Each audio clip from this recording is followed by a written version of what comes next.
करोड़ों रुपए की रैलियां करते। केजरीवाल जी धन्य हो भाई साहब, धन्य हो। जिंदगी में 55 साल में ऐसा मुख्यमंत्री नहीं देखा। सबसे ज्यादा पढ़े लिखे मुख्यमंत्री हैं केजरीवाल जी। एक नंबर का भ्रष्टाचार है, भ्रष्टाचार है, एक नंबर का भ्रष्टाचार। IITN पास है। मैं आपको कह रहा हूँ, उसने कहा है कि मैं सरकारी नौकरी इसलिए छोड़ के आऊँ कि उसमें इतना भ्रष्टाचार हो नहीं पाता था। मैं राजनीति में इसलिए कूदा हूँ। कितना लोगों का टैक्स है, कितना GST आता है, लोग अनपढ़ गंवार, इनको क्या पता। 21 करोड़ का हम स्विमिंग पूल बनवा रहे, भ्रष्टाचार है। देखिए साहब, हिंदी है हम वतन है, हिंदुस्तान हमारा, ये मोदी जी ने नहीं लिखा। ये जिन्होंने लिखा है वो पहले मुस्लिम हुआ करते थे, उन्होंने लिखा है हिंदी है हम वतन है, हिंदुस्तान हमारा।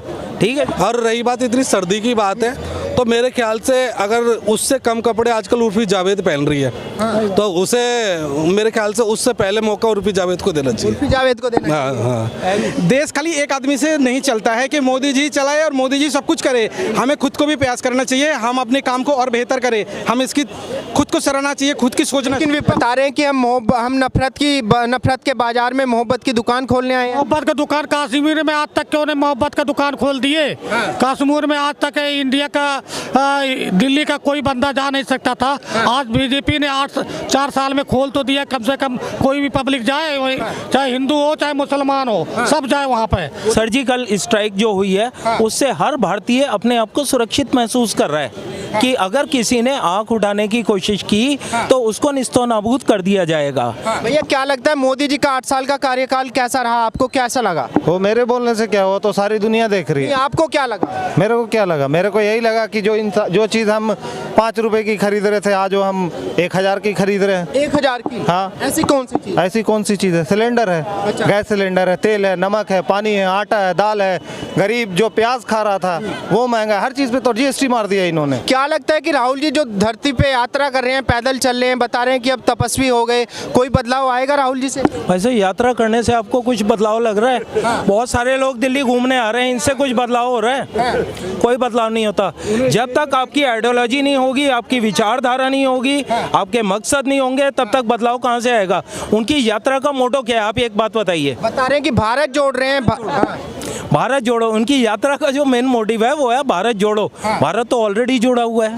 नहीं, बता रहे हैं कि भाईचारा खत्म हो गया देश से। भाई साहब कहाँ खत्म हुआ भाईचारा? भाईचारा की जो आप बात कर रहे हैं बहुत अच्छी मिसाल है हमारे योगी जी है ना, जहाँ पे वहाँ पे 80 और 20 का शायद रेशो है। ठीक है जी। वहाँ पे कोई दंगा वंगा नहीं हो रहा। इससे बढ़िया भाईचारा आपको कौन से स्टेट में दिखाई देगा? नहीं मिलेगा।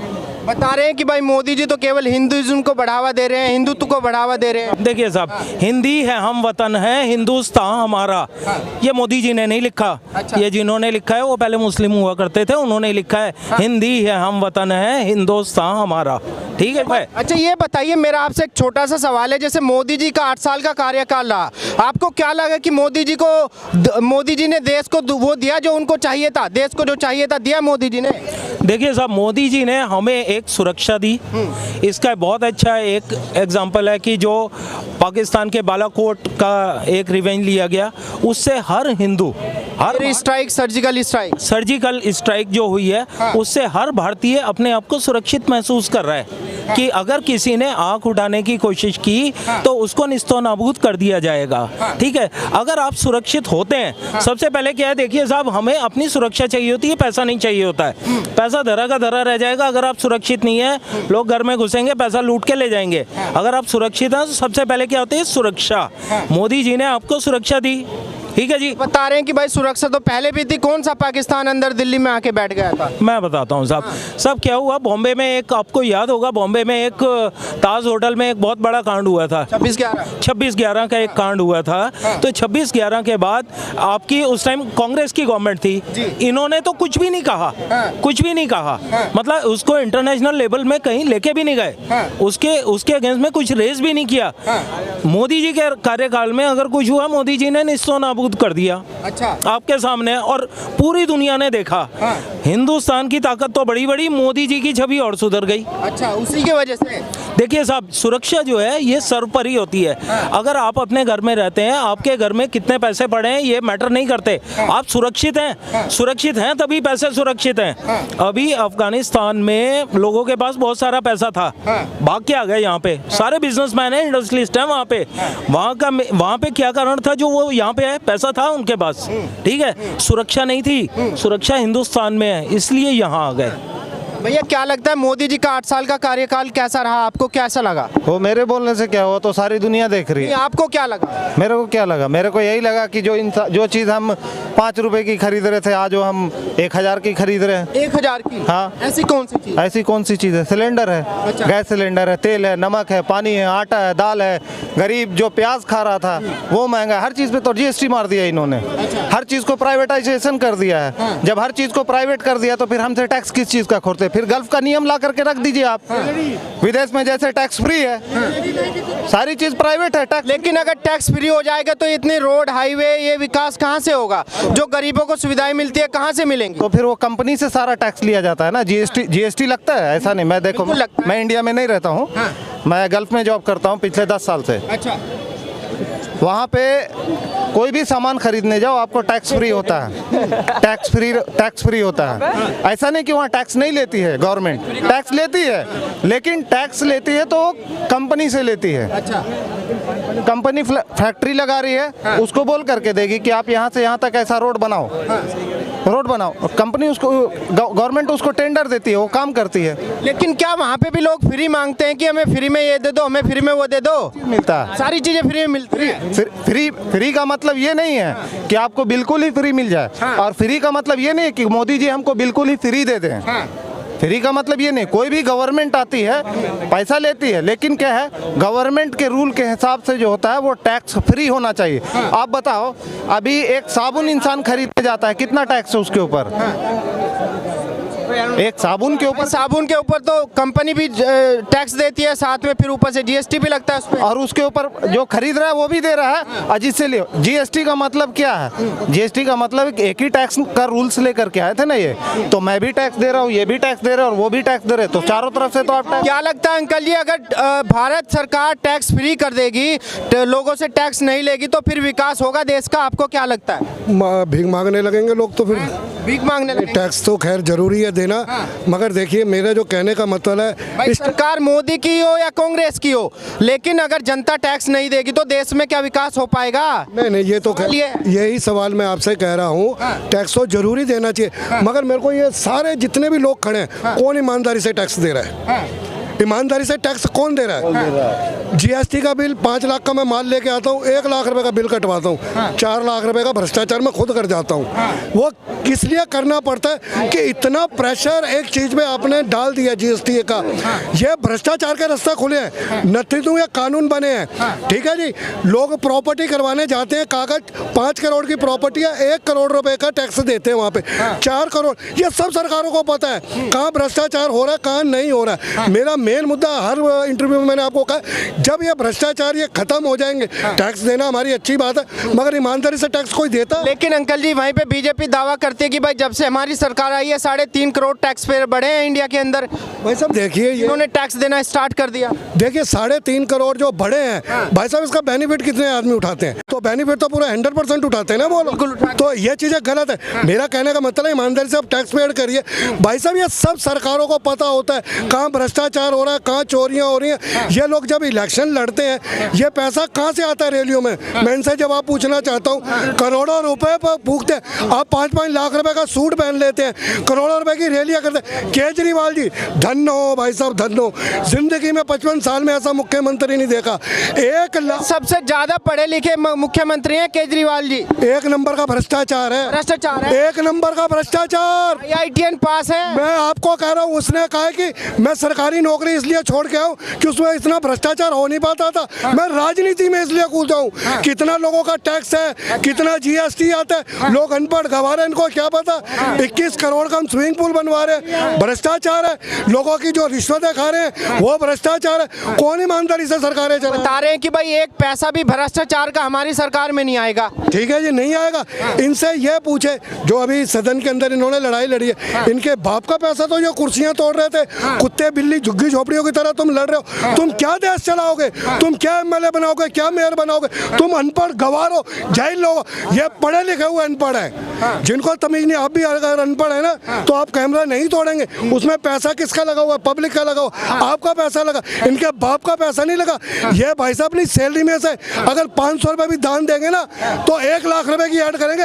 मैंने गौरी शंकर मंदिर में 500 रुपए की वो दान करा, 1 करोड़ 500 रुपए बांटे, 1 करोड़ रुपए की ऐड कर दी। हो दिस यार, हमें शर्म आती है कभी इंडिया में रहते कि हमारे मंत्री ऐसे हैं, उसका नाम क्या है, भ्रष्टाचार करके जेलों में मसाजे करवा रहे हैं, वो भी कानून मंत्री। क्या सेम वो तो बता रहे हैं। क्यों, क्या लगता है मोदी जी का 8 साल का कार्यकाल कैसा रहा? बहुत बढ़िया, बहुत अच्छा रहा है, अच्छा रहा। बहुत अच्छा। अब 2024 में जो चुनाव होगा किसको मौका मिलना चाहिए? बिल्कुल मोदी एक तरफा जीतेंगे, बिल्कुल मोदी। एक तरफा। ऐसा क्यों लगा? ऐसा उन्होंने जैसा काम करके दिखाया है पूरे देश को। और ये जो आज भारत जोड़ो यात्रा जो चल रही है इनकी, पहली बात तो ये भारत जोड़ो छोड़ के अपनी पार्टी जोड़ो यात्रा शुरू करो। जो इनकी पार्टी टूटी पड़ी है, कभी कोई निकल के भाग जाता है, कभी कोई निकल के भाग जाता है, तो अभी पहले उनको जोड़ो। कि भाई जिनको कांग्रेस पसंद नहीं, जिनको शांति पसंद नहीं, वो चले जाए कांग्रेस छोड़ के। फिर तो ये माँ बेटा ही बचेंगे, और इसके अलावा फिर कौन है? इन माँ बेटा के अलावा कांग्रेस और किसको पसंद रह जाएगी? फिर आप किसी को मौका नहीं बता रहे हैं कि भाई जैसे राहुल गांधी जी भारत जोड़ो यात्रा कर रहे हैं, पैदल चल रहे हैं, दिन रात मेहनत कर रहे हैं, और इतनी सर्दी में 6 डिग्री सेल्सियस में केवल एक टी शर्ट में घूम रहे हैं, बता रहे कि तपस्वी हो गए। और रही बात इतनी सर्दी की बात है, तो मेरे ख्याल से अगर उससे कम कपड़े आजकल उर्फी जावेद पहन रही है, तो उसे मेरे ख्याल से उससे पहले मौका उर्फी जावेद को देना चाहिए। उर्फी जावेद को देना हाँ। चाहिए। क्या लगता है अंकल जी, मतलब जैसे राहुल गांधी जी एक टी शर्ट में घूम रहे हैं, देश बदलेगा? देखिए भाई साहब, ये जो अभी आपने एक सवाल पूछा ना, ये किसी की पसंद नापसंद का है कि इसमें किसी के पहनावे को लेके मैं कोई कटाक्ष नहीं करना चाहता हूँ। अब उनको अगर नहीं, कांग्रेस के जो कार्यकर्ता हैं, उनके जो नेता हैं, वो लगातार कटाक्ष करें मोदी जी के ऊपर कि भाई मोदी जी आए एक टी शर्ट में घूम के दिखाए राहुल गांधी की तरह, जैसे राहुल गांधी जी धरातल पे। भाई साहब आप एक बात देखिए, आपने एक बात देखी है, पूरी पार्टी में, पूरी यात्रा में एक राहुल गांधी जी हैं जो टी शर्ट में हैं, बाकी सब कोट पैंट में हैं, मफलर लपेट के हैं। भाई साहब उनके बंदे तो यार बदल नहीं रहे, आप दूसरे से एक्सपेक्ट कर रहे हो यार। कम से कम बॉस को देख के उसको फॉलो तो करना चालू कर दें। जितने आदमी है उनको तो पहले टी शर्ट पहना के दिखाओ। जितने उनके पब्लिक है, साथ में कांग्रेसी है, सबको टी शर्ट बना के दिखाओ कि हाँ भाई हमारे को गर्मी सर्दी कुछ असर नहीं है, हम तो एक धोती में पहन भी लेंगे। नहीं चाचा जी, मेरा सवाल आपसे है, मोदी जी के जो 8 साल का कार्यकाल रहा, अभी तक का जो लेखा जोखा है उनका, कैसा लगा आपको? देश आगे गया, पीछे गया? अभी तो चालू हो रहा, अभी क्या 8 साल में क्या, अभी तो भूमिका बना है। अच्छा। अब भूमिका जब उसको आगे पेड़ लगा, पेड़ तुरंत फल थोड़े देने लगेगा। जब पेड़ बड़ा होगा तभी तो फल देगा। लेकिन अब 8 साल में क्या मोदी क्या कर लेंगे? 70 साल में जो प्रोग्रेस नहीं हुआ तो 8 साल में कितना प्रोग्रेस कर लोगे आप? बता रहे हैं कि भाई 8 साल अब कांग्रेस को देने चाहिए, मोदी जी को 8 साल 70 साल तो लिया, और 70 साल के बजाय 25-30 साल गवर्नमेंट बीजेपी को दे दो ना। अच्छा। 70 साल के बजाय 35 आधे दे दो, आधा से कम दे दो, तभी बीजेपी देखो कहाँ से कहाँ इंडिया को पहुँचाती है। मोदी जी का 8 साल का कार्यकाल आपको कैसा लगा? कार्यकाल बहुत अच्छा रहा, और जिस हिसाब से कोरोना काल में उन्होंने पूरी देश को हैंडल किया है, सिर्फ देश को नहीं पूरे विश्व को हैंडल किया है, वो सराहनीय है कि वो लोग याद रखेंगे बहुत सालों तक। जिस हिसाब से उन्होंने मैनेज किया है ना, उस हिसाब से हमारे देश के लोग बहुत कम मरे हैं। जैसे राहुल गांधी जी बोल रहे हैं कि भाई मोदी जी चुप्पी साधे बैठे हैं, कोरोना में लगातार लाशें गंगा जी में बहती रही, शमशान में जलाने के लिए जगह नहीं थी, लॉकडाउन लगा दिया। ये तो देखिए कहने की बात है, हकीकत कुछ लोग तो मरा भी है, ऐसे नहीं है कि नहीं मरेगा, लेकिन बीमारी भी कितना बड़ा है। क्या क्या बदला, मतलब इंटरनेशनल लेवल की अगर आप बात करेंगे, क्या लगता है कि आपको क्या बदला मोदी जी ने? इंटरनेशनल लेवल पे देश की छवि बहुत बदला है, और तरक्की की बात जो है, बेरोजगारी की जो बात है, ये सब लोग देखिए हर एक साथ सबको सारे रोजगार नहीं दे सकता, कोई भी नहीं दे सकता कि सारे देश को वासी को सबको रोजगार दे दो। रोजगार के लिए खुद आदमी को भी प्रयास करना चाहिए, छोटे छोटे स्तर पे। देश खाली एक आदमी से नहीं चलता है कि मोदी जी चलाए और मोदी जी सब कुछ करे, हमें खुद को भी प्रयास करना चाहिए, हम अपने काम को और बेहतर करें, हम इसकी खुद को सराहना चाहिए, खुद की सोचना लेकिन विपक्ष तो ये मेंटेलिटी बनाता है भाई कि भाई सरकारी नौकरी रोजगार है, बाकी सब बेरोजगार है। आज यहाँ पे नोएडा में, गुड़गांव में इतने प्राइवेट सेक्टर बने हैं, यहाँ पे आप देखो सारे लोग तो सरकारी नहीं है ना, फिर भी 25-30 हज़ार 50 हज़ार तक के सैलरी लोगों को मिल रहे हैं, अपने अपने लोग घर चला रहे हैं, सब कुछ कर रहे हैं। ऐसा नहीं है कि सारे को सरकारी नौकरी चाहिए, प्राइवेट सेक्टर में बहुत अच्छे काम चल रहे हैं, कई सारे कंपनियां भी आ रहे हैं हमारे देश में, सब मेक इन इंडिया के साथ। अच्छा चाचा जी, आप मुझे ये बताइए, जैसे बता रहे हैं कि हम नफरत के बाजार में मोहब्बत की दुकान खोलने आए हैं। मोहब्बत का दुकान कश्मीर में आज तक क्यों ने मोहब्बत का दुकान खोल दिए। कश्मीर में आज तक इंडिया का दिल्ली का कोई बंदा जा नहीं सकता था। आज बीजेपी ने 4 साल में खोल तो दिया, कम से कम कोई भी पब्लिक जाए, चाहे हिंदू हो चाहे मुसलमान हो, सब जाए वहाँ पे। वो तो 370 को वापस लाने की बातें कर रहे हैं। तो वही तो देश को तोड़ने वाली बात है, वो जोड़ने वाली बात नहीं है, वो देश को तोड़ने वाली बात है। आपको क्या लगता है कि 2024 में किसको प्रधानमंत्री के लिए मौका मिलना चाहिए? पद यात्रा से प्रधानमंत्री थोड़ा बनते हैं, काम आता है, काम सामने पब्लिक को पता लगे तभी बनते हैं ना। काम तो मोदी जी का नजर आ रहा है। अच्छा। सारा हाईवे ये वो सब कंट्रोल कर रहे हैं, कोविड कंट्रोल है, सब पब्लिक को पता लगता है। पद यात्रा से थोड़ा कोई क्रेडिट मिल। जैसे कांग्रेस बोल रही है कि भाई हमने तो देश को इतनी तरक्की करके दी, मोदी जी तो हमारे काम पे रिबन काटते हैं। वो नजर आ रही है सारी, सब करप्शन है, इनको कंट्रोल करना मुश्किल हो रहा है। काय की तरक्की है, कंट्रोल करना मुश्किल हो रहा है। वो तो बात आपकी ठीक है, लेकिन जैसे राहुल गांधी जी बोल रहे हैं कि भाई अब तो राहुल गांधी जी तपस्वी हो गए, बड़ी दाढ़ी रख ली, जमीन से जुड़ गए एकदम। तपस्वी हो गए, बिल्कुल सद्दाम हुसैन की तरह लगते हैं वो, बिल्कुल। वो तो सब उनका हुलिया तो बिल्कुल, हरकतें भी वैसी ना हो जाए, बस ये डर लग रहा है सद्दाम हुसैन वाली हरकतें ना हो जाए उनकी। नहीं, अभी उनका लेटेस्ट जो भाषण आया है, उन्होंने बोला कि भाई देश की आर्मी पिट रही है, मोदी जी चुप्पी साधे बैठे। नहीं, मोदी जी ने बहुत कंट्रोल किया है, ऐसी बात नहीं है। ऐसे ये इनको तो कोई मुद्दा चाहिए, कंट्रोल बहुत अच्छा कर रहे हैं, ठीक है।